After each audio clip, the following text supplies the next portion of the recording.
Simulan natin sa pag-uubos ng tinta. Magdahan at isipin natin baka mabigla kapag binagsakan natin ito ng malalalim, na para baka ang sigurado maging alanganin. Teka lang, pasintabi po sa mga kumakain at sa mga hindi naniniwala na kaya natin habangan ang mga malubak na daan. Kung panghihinaan ka, hanap tayong paraan.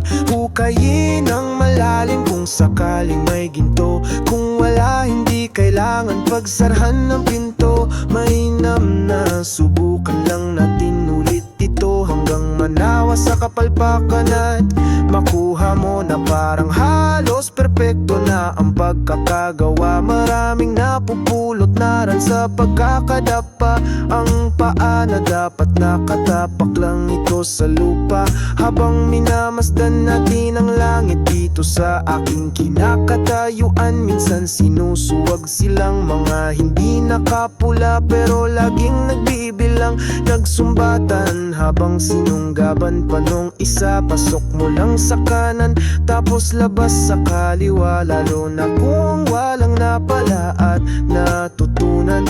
Magkaiba ang nakisuyo sa inutusan, para bang binuhusan ng tubig na malamig. Hindi mo lang ramdam kasi mas namamanhid sa makatuwid, hindi maibaluktot ang mga paniniwala ka. So medyo malikot, pero ngayon magpasalamat.